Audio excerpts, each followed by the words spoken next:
د نن کعبه مبارکه ته نن ورننوتن څرنګه دي. حضرت المؤمنین عایشه صدیقه رضی الله عنها چې د حج په سفر د پیغمبر صلی الله علیه وسلم سره تللې ده هغه ویي حضرت پیغمبر علیه السلام د مانه چې روانېدو ښه خوشحاله و. کومه خیمه چې دی یو د استوګنې چې بیرته راغی ډېر خفه و. ما ورته ویل ولې خفه یا رسول الله صلی الله علیه وسلم؟ ده راته وویلې زه نن کعبې مبارکې ته ورننوتم خو کاشکې چې نه وای ننوتلی. خفه په دې یم ما یو کار وکړ زه په دې ډارېږم چې امت په مشکل کې واقع نه کړم. اوس اوله بخاري کې موږ تاسې ویلې ډېر وخت په نبي علیه السلام نفلي عمل پرېښودو د څه دپاره؟ د خوف د فرضیت دپاره. ما ننوتم بیا به ما امتیان دا خیال کوي چې دا حاجي دپاره دا ضرور ده چې بیت الله شریف ته به ننوځي او بیت الله ته به څوک اجازه نه ورته کړي. دوی په زړه کې به دا اعتقاد شوي چې خو حج مې نه وشو. لکه وروسته بیا مخکې موږ تاسې ویل کسر کعبه کې به بیا خبره کوو. نن سبا خو دروازه په یغ برابرېده لکه هغه د ساعت ګړۍ چې دلته زه ورته درېدلی یم د ما لاس چې نسبت تر تاسې نه یو څه جګم یم د ما لاس د دروازې زیردلي ته اله رسېږي دومره جګه ده دروازه چې زینه نه یې ورته څوک نشي ورختی. ښه دلته زه ننوتم امت به په تکلیف کې واقع شي. اوس دلته دوه شی دي یو نفس ننوتل دی یو د نبی علیه السلام خفګیان ده. نفس ننوتل معلومیږي مستحب دی چې چاته امکان وي مستحب دی ولې نبی علیه السلام ورننوتلی. خو د خفګیان د دغه وجې نه وکړه چې امت التزام لحاظ ونه کړي او هغه به بیا دا موقع نه ورته پیدا کېږي. نو لحاظه د حج نه جز نه دی د عمرې نه جز نه دی د چا په حج کې څه خلل نه راځي. که چا ډېر ارمان وي چې کعبې مبارکې ته کاشکې زم نن نه ورغلی وای د نن په کعبه مبارکه کې مې یو 2 رکعته لمونځ کړی وای. نو هغه وروسته روایت را روان ده ام المؤمنین حضرت عایشې هم دغه د زړه ارمان و چې اوس نبی علیه السلام د نن بیت الله شریف ته ننوتلی کاشکې زم ورغلی وای. پیغمبر علیه السلام تر لاس وینې ورایوسته حاتم شریف ته یې د نن ورننایسته. حجر دا دیوال چې راتاو ده ورته وویل دا هم د کعبې مبارکې جز ده خو تا قوم شفقت دپاره خو دواړه یو قوم ده.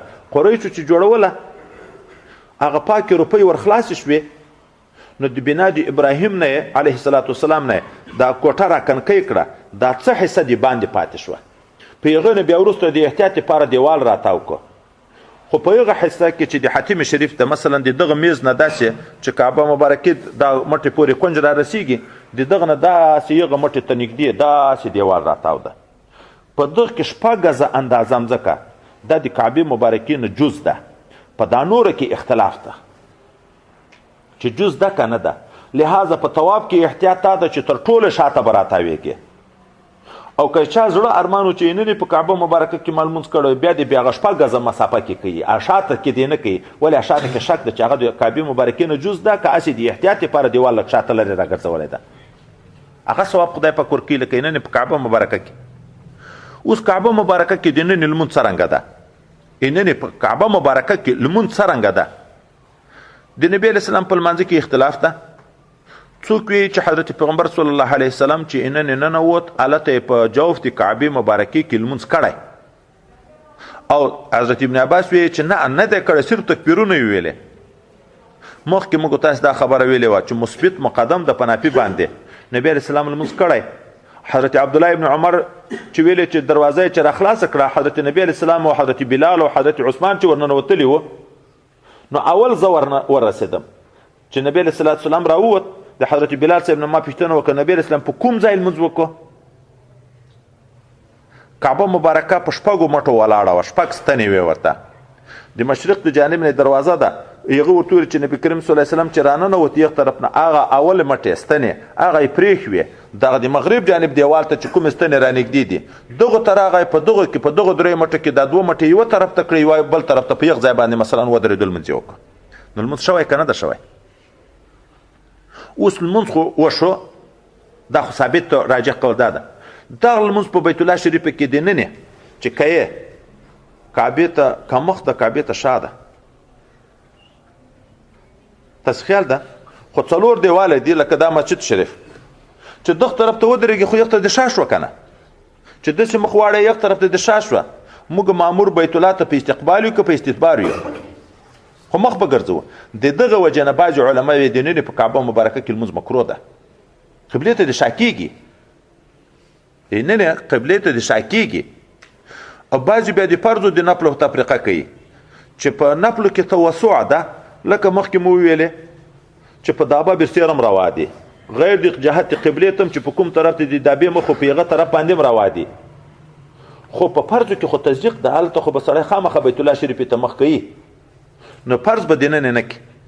څوک فرض واجب او دا 2 رکعات د طواف، دا 2 رکعات د طواف دا به نه په کعبه مبارکه کې نه کوي. نور نفلونه کړی شي. زموږ مسلک د امام شفیع صاحب دا ده، زموږ دا ده چې فرض هم روا دي، نفل هم روا دي.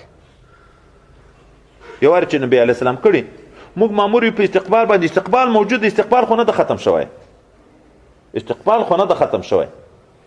غایت ما فی الباب، سړی چې په حرم شریف کې دننه لمونځ کوي نو عین کعبه مبارکې ته به درېږي، عین کعبه مبارکې ته. باندې دنیا کې جهت ته اوس هغه عین کعبه ده، هر دیوال کعبه ده، دا فضا ټوله تر عرشه پورې ټوله کعبه ده. خو او هغه حتیم شریف برابر کې دا احتیاط ته چې سړی چې هلته په حرم شریف کې دننه لمونځ کوي بیت الله شریف دا کوټې ته به ځان برابروي، صرف په حتیم به اکتفا نه کوي. ګورئ تر دغه ځایه پورې دغه 4 مټې چې دا کعبه مبارکه ده، د یو طرف نه یو سړی راودرېده په دغه جهت راودرېده، ولاړ دغه کونج سره د سیده داسې ولاړ ده. حتیم شریف خو مخ ته تېر شوی ده، حتیم ته ور ودرېده، کعبې ته نه. دغه لمونځ نه صحیح کېږي. ځکه هم هلته که دا دایرې په شکل هم لیدلي ګرد ګول صفونه راولاړ یي، هلته به عین خانه کعبې ته درېږي، حتیم شریف ته به هم لا نه درېږي. خو نن چې ولاړ خو عین کعبې ته درېدن شته. نن لمونځ ذاتي فرض هم کې جایز ده، واجب هم کې جایز ده، نفل هم کې جایز ده. یو بام د بیت الله شریف ده، ابي ادبي ده، بام ته خطل مکروه دي. حتی دغه جماعتو ته بام ته خطل بې ضرورت دا مکروه دي. مجلس ته خطل مکروه دي. چې لاندې ځای وي په جماعت کې، چې لاندې ډک شي بیا خو پاس نه درېدی شي چې په لاندې امام سي اقتدا وي، چې نه وي دغسې د پیتاوي دپاره پاس خیجې، دا مکروه دي. د جماعت حال سره بې ادبي ده. نو بیت الله شریف کې لمونځ جایز ده.